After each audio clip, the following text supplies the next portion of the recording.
Öksürük nedenleri kişiden kişiye değişse de sonuçları benzer olabilir. Nefessiz bırakan, uyku uyutmayan öksürük son zamanlarda sık rastlanır hale geldi. Öksürüğün şiddetini azaltmak ve önlemek için bazı önerilerde bulunan uzmanlar, geçmeyen öksürük için neler yapılması gerektiğini anlattı. İşte öksürüğün altında yatan 10 neden ve tedavisi.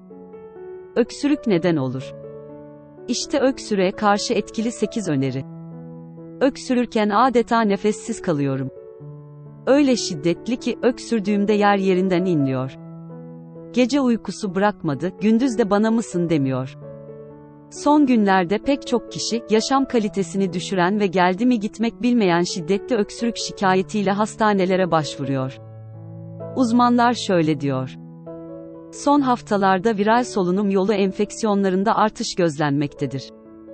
Çok sayıda hasta, üst solunum yolu enfeksiyonu ve geçmeyen, yaşam kalitesini bozan, inatçı öksürük şikayeti ile polikliniklere başvurmakta. Nedeni COVID-19 mu? Alerji mi? Reflü mü? Mevsimsel grip mi? diye belirlenmeye çalışılmaktadır. Hastanın öksürüğünün ne kadar zamandır devam ettiği, nasıl seyrettiği ve eşlik eden diğer şikayetlerin bu hastalıklar arasında ayırıcı tanı yapmak açısından çok önemli olduğunu vurgulayan uzmanlar, öksürüğün altında yatan 10 nedeni, alınabilecek önlemleri ve tedavisini anlattı, önemli uyarılar ve önerilerde bulundu.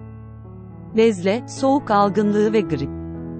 Soğuk algınlığında öksürüğe, burun akıntısı, hapşırık, boğaz ağrısı, hafif ateş, halsizlik ve baş ağrısı gibi yakınmalar eşlik eder.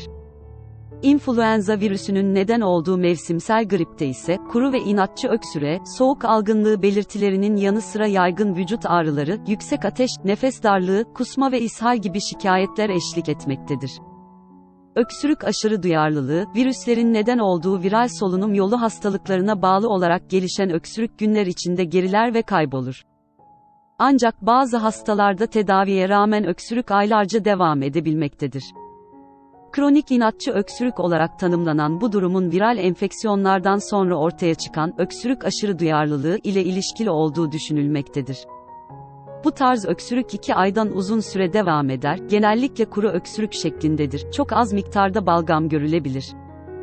Şarkı söylemek, gülmek, derin nefes almak, egzersiz, ısı değişikliği, soğuk hava, havadaki partiküller, kokular, kimyasal maddeler gibi faktörler öksürüğü artırır.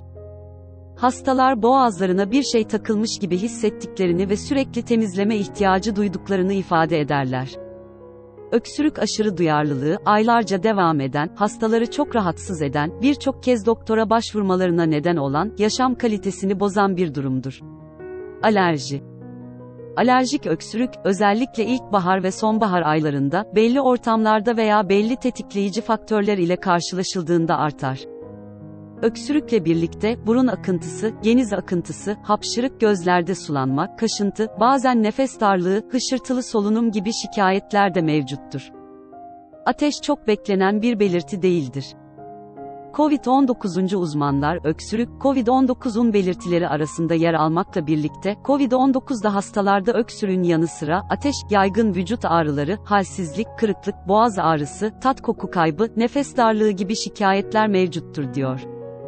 Geniz akıntısı, kronik öksürüğün sık görülen nedenlerinden biri geniz akıntısıdır. Burun kanalından geriye, boğaza doğru akıntı hissetme durumu olarak tanımlanır. Hasta yatarken veya sabah uyandığında akıntının arttığını hissedebilir. Alerjik veya alerjik olmayan inatçı burun iltihabı ve sinüzit ile görülebilir. Hastalarda öksürükle birlikte, burun akıntısı, burun tıkanıklığı, geniz akıntısı, hapşırık, damakta, burunda, boğazda kaşınma hissi bulunur, sürekli boğazlarını temizleme ihtiyacı duyarlar. Isı değişikliği, kimyasal maddeler, kokular öksürüğü tetikler. Alerji ile ilişkili olduğunda, belli mevsimlerde veya kişi duyarlı olduğu ev tozu akarı, kedi, köpek tüyü, küf gibi antijenle karşılaştığında geniz akıntısı ve öksürük şikayetleri artar. Reflü. Reflü günümüzde çok sık görülen bir hastalıktır ve kronik öksürüğün önemli nedenlerinden biridir.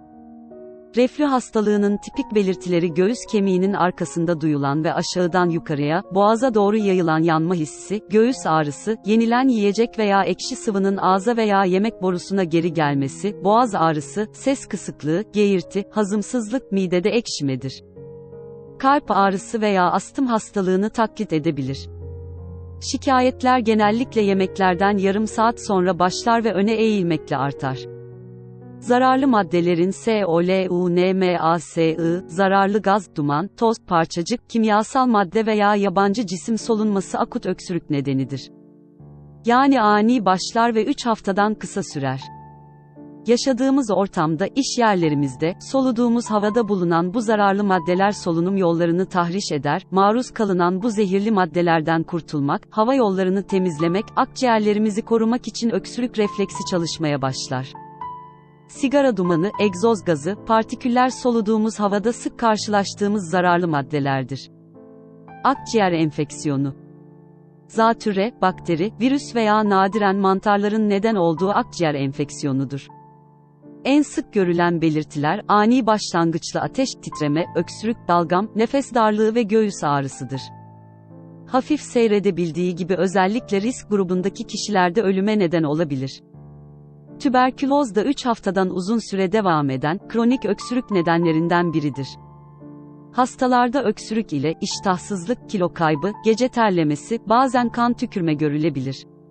Astım ve kronik bronşit gibi hava yolu hastalıkları, astım, kronik öksürüğün önde gelen nedenlerinden biridir. Tipik olarak öksürükle birlikte hışıltılı solunum ve nefes darlığı da görülür. Ataklarla seyreder, ataklar dışında hasta tamamen sağlıklı olabilir. Astımın bir alt tipi olarak değerlendirilen öksürükle seyreden astımda ise hışıltılı solunum veya nefes darlığı bulunmayabilir. Hastaların tek şikayeti öksürüktür. Kronik bronşit, kronik öksürük ve balgam ile karakterize bir hastalıktır. Kronik obstrüktif akciğer hastalığının, yani KOAH'nın bir alt tipidir. KOAH, büyük oranda sigara ile ilişkilidir. İlerleyici ve geri dönüşümü olmayan bir hastalıktır. Hastalığın ilk bulgusu kronik öksürüktür. Ancak hastalar bu şikayeti sigaraya bağladıkları için önemsemezler. Zaman içinde hastalık ilerler, bir süre sonra nefes darlığı gelişir. İlaçlar.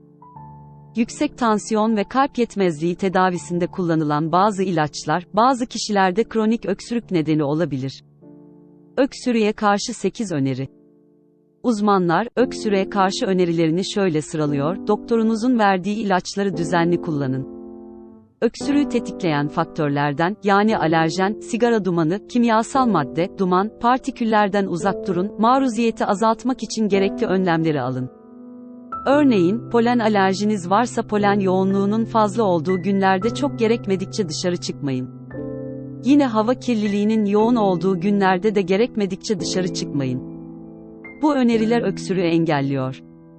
Yaşadığınız ortamı nemlendirin.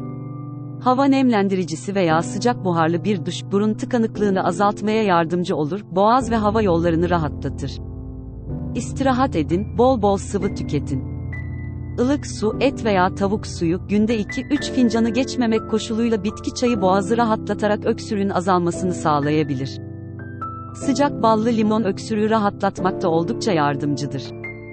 1 yaşın altındaki çocuklara verilmemelidir. Diyabet hastaları doktoruna danışmalıdır. Zencefil çayı, hatmi kökü çayı, kekik çayı öksürüğü rahatlatmak için aşırıya kaçmadan tüketilebilir. Yemek yedikten sonra hemen yatmayın, özellikle reflüye karşı yastığınızı yükseltin. Tuzlu su ile gargara yapın. Tuzlu su, boğaz ağrısını hafifletir, boğazın arkasındaki balgam ve mukusu azaltarak öksürüğü rahatlatır.